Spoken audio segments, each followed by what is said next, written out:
I like to do a lot of that kind of stuff over greens. Greens, greens, greens, greens, more greens. Greens are the most alkalizing food you can eat. So with every meal that you should always have, like half of your plate should be greens. That's why we serve such big salads. And when you think about greens condensed down, that's not really that much compared to all these rich foods that are super concentrated. So just try and fill your plate with greens and maybe a little bit of side dishes. And it's going to help to alkalize you a lot quicker. Does everybody know about alkaline and acid, about how our bodies work with alkaline and acid? No. Okay, so the reason one of the reasons raw foods are so good for you, other than the fact that they're full of enzymes, is that they're alkalizing. And acid-forming foods are things like meat, cooked meat, and dairy, and grains.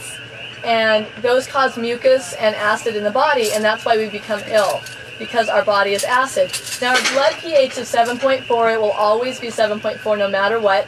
So what that means is that in order for it to remain at that alkalinity, it needs to rob minerals from our bones, because minerals are alkaline.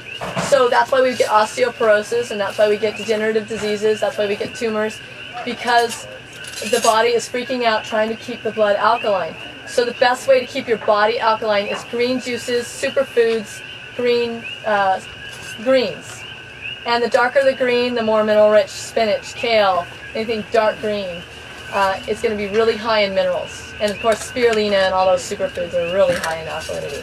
That's why a lot of times, because our diet is so acid and we're so used to that, even though we feel sick and we get those colds, the colds are a way of getting rid of the acid. It's kicking it out of your body. It's kicking the mucus out.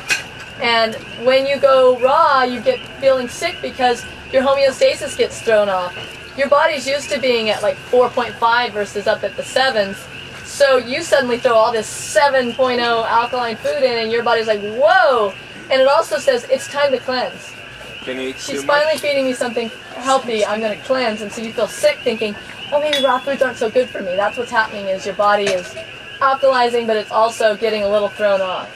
Can you eat too much alkalized food? Can you eat too much alkaline food? It's very rare. There is a thing called alkalosis where people get too alkaline, but it usually has more to do with just an imbalance in their body versus eating alkaline foods. Breathing air is probably acid forming, except for in Hawaii, but anywhere there's traffic is acid.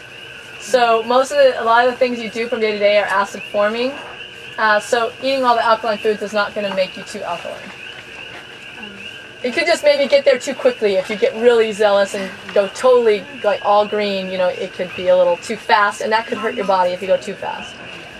Question? Make soaked quinoa or soaked quinoa, grains. I do quinoa and I do buckwheat because those are alkaline grains. Those are quinoa, buckwheat, and millet are 3 alkaline grains. Millet's hard to eat raw, but buckwheat and quinoa sprouted are delicious. They're like a rice and things, so they're great.